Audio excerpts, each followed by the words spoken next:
September 23rd, 1965, 11:42 p.m. Asbury Park Convention Hall, New Jersey. 20 minutes before Bob Dylan's concert, 15-year-old Bruce Springsteen was hiding behind the service trucks, heart pounding, drenched in sweat. Springsteen didn't have money for a concert ticket, but he had to see Dylan up close. Because Bob Dylan was one of the most important musicians he'd ever heard, and this was an opportunity he couldn't miss. After getting past the security guards, Springsteen slipped backstage, holding his breath to avoid drawing attention. He had a simple plan: see Dylan once, then escape.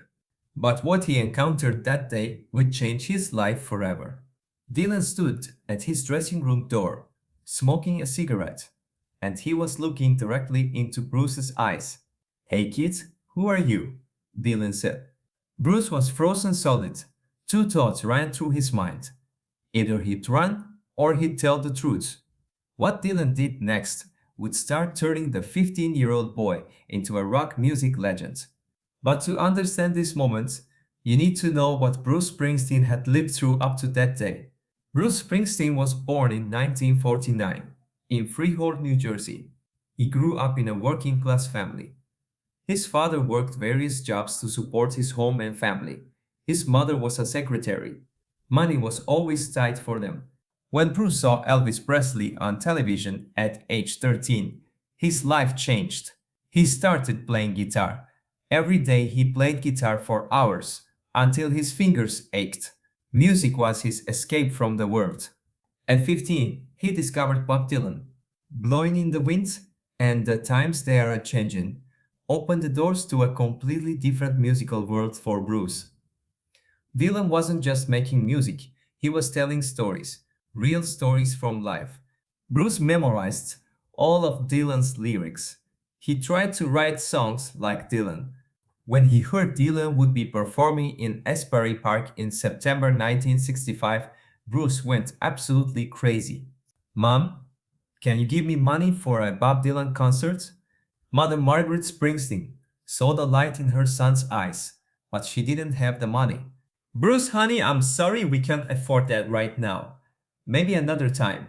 Bruce understood, but he was secretly making plans. On concert day, Bruce told his friends something and left home. He went to Asbury Park Convention Hall. He stood at a ticket booth, looking at the prices. $3 $50. That was a lot of money back then. Bruce only had 47 cents in his pocket. He circled the building. He examined the back doors, side entrances, service entrances. An hour before the concert started, he entered through the service door. The first half hour went smoothly. He wandered through corridors, trying to find Dylan. Then he reached the backstage area. And finally, he saw Dylan. Bob Dylan was 24 years old that night. Leather jacket, jeans, those famous curly hair, cigarette in his hand, those familiar mysterious looks in his eyes. Bruce froze. He wasn't even blinking. Was this real? Bob Dylan was only 10 feet away. Dylan had also noticed Bruce. But what was he doing here? "Hey kid, who are you?" Not a single sound came from Bruce's mouth. Dylan approached him. "What are you doing backstage, kid?" Bruce finally managed to speak. I just wanted to see you up close." Dylan nodded. "Did you buy a ticket?" Bruce quietly swallowed. "I didn't have money for a ticket." Dylan stopped. How? This kid was different. He wasn't desperate. He was passionate. "How old are you?" 15. "Do you make music?" Bruce nodded. "Yes, I play guitar." "What do you play?" "Your songs and a few songs I tried to write myself." This caught Dylan's attention. "You have your own songs?" "Yes, but I can say they're very good." Dylan smiled. For the first time, a real smile. "Sing one for me?" Bruce was amazed. "Now?" "Yes, now." Bruce looked around. There were a few roadies backstage. They started listening too. "But I'm not ready right now. The songs aren't memorized." Then sing what you remember.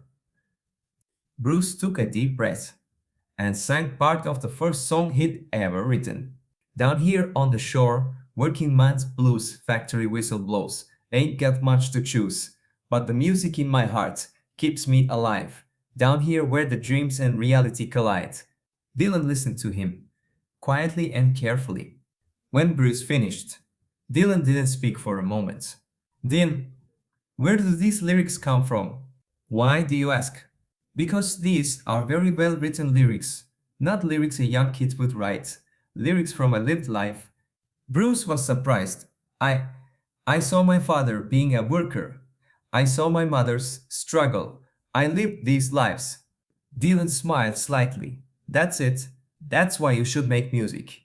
Do you really think so? Look, kids, listen to me carefully. Dylan leaned toward Bruce. In the music world, there are millions of mediocre people who seem successful. But there are very few people who tell real stories, who write real emotions. You seem to be in that category. Bruce's eyes filled with tears. Dylan continued. But this business isn't as easy as it looks. This business is ruthless. It will chew you up and spit you out. You'll need to work very hard for this business. I'll work. You need to work every day. You'll need to write more new lyrics to do better. I will. I will. Dylan pulled a paper from his pocket, wrote something. This is my friend's number. A musician living in New York. Tell him you got the number from me and want him to listen to your songs. Bruce took the paper, trembling. Can I really call this number? Of course you can call. But first you need to be ready. Write more lyrics, play more guitar, and make me a promise. What promise? Stay real. When you become successful and popular one day, never stop being real. Because being a real person is the hardest thing.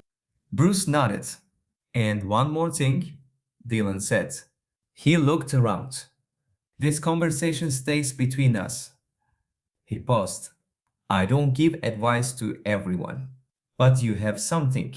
What is it? It's a hunger, he said. But the right kind. Not for fame. Not for money. For music. For truth. Never lose that. Just then, Dylan's manager came. Bob, it's showtime. Dylan looked at Bruce. I have to go now. But this conversation isn't over here. What do you mean? Dylan smiled. One day, you'll be on stage like me, and I'll be in the audience. And then this conversation will continue. Dylan went to the stage. Bruce stayed backstage, in shock. Was this real? During the concert, Dylan looked backstage several times, saw Bruce, and after the concert, Dylan came directly to Bruce. How was it? Incredible. Good. Now go home and practice a bit. Bruce went home. He couldn't sleep that night. The next morning, he called the number on the paper. Hello? I'm Bruce Springsteen. Bob Dylan directed me to you. The man on the phone, Mike Appel, was a music producer in New York. Dylan said, That? What did he say? He said, I write real stories, that I should keep working. Okay, come to New York. Let me listen to you. 3 weeks later, Bruce went to New York. He played his songs for Appel. Appel was very impressed. Dylan's right, you're different. And so Bruce Springsteen's professional music career began. But the story doesn't end here. In 1973, Bruce's first album, Greetings from Asbury Park, NJ, was released. Critics called him the new Dylan. In 1974, Bruce talked about that night in an interview. Dylan gave me the most important advice. Be real. I continue on my path with his advice every day. In 1975, the Born to Run album was released, and Bruce became a real star. 1978. A charity concert in New Jersey. Bruce Springsteen and Bob Dylan, for the first time on the same stage, they made eye contact. And music took on a different meaning that day. Backstage, Dylan approached Bruce. Are you still real? Bruce smiled. As much as I can be. Good, keep it that way. Early 1980s. Bruce Springsteen was now a superstar. Album. Born in the USA. Success. Tremendous. Legendary. Every song touched millions of people's lives. Bruce was now the voice, not just of New Jersey, but of the world. But in every interview, he talked about that night with Dylan. Bob Dylan taught me this. Music isn't just entertainment, it was connecting with people. 1990s, a big day for Bruce Springsteen. He was being inducted into the Rock and Roll Hall of Fame. And the person who took the stage was Bob Dylan. Dylan said in his speech, I met Bruce backstage when he was 15 years old. I knew then that this kid was very special because music wasn't a toy for him. It was life itself. Bruce, in tears during his response speech, in 1965, Bob Dylan showed me a path. Be real. That word lit my way for 30 years and changed my life. In the 2000s, Bruce and Dylan went on several concert tours together. Their backstage conversations never changed. Dylan still asked Bruce the same question, Are you still real? And Bruce still gave the same answer. As much as I can be. In 2016, Bob Dylan won the Nobel Prize, and Bruce Springsteen wrote him a congratulatory letter. Bob, thank you for giving me time in 1965. That conversation completely changed my life. Dylan wrote a short reply. Bruce, you really deserve that conversation. I've been proud since that night. In 2023, Bruce Springsteen described that night in detail in his autobiography. Bob Dylan taught me the most valuable lesson in the music industry. Talent alone isn't enough. You have to be real. That lesson made me a superstar, but more importantly, it helped me stay human. Bob Dylan never talked about that night in detail. But in a 2020 interview, he said, That night was a special memory. I noticed something in Bruce. And since then, that young man's music has always affected me. There were times when I gave advice to young musicians. Most got lost. But Bruce was different. He really listened. Today, Bruce Springsteen is 76 years old.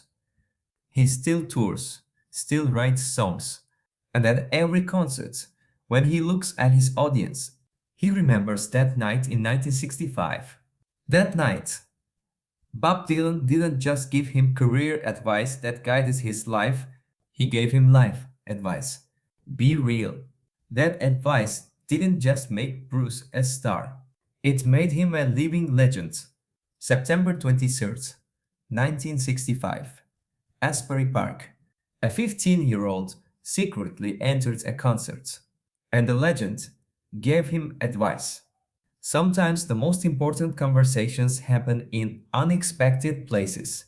Sometimes a stranger's kindness changes your whole life. Bob Dylan didn't show Bruce Springsteen a career path that night. He showed him a life path. And Bruce has been walking that path for 58 years. Still real, still honest, still continuing on his way with Dylan's advice. Because real recognizes real. In 1965, two real artists found each other.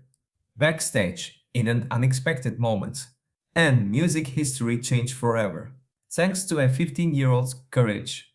And thanks to a legend's kindness. Sometimes the biggest career opportunities come unexpectedly.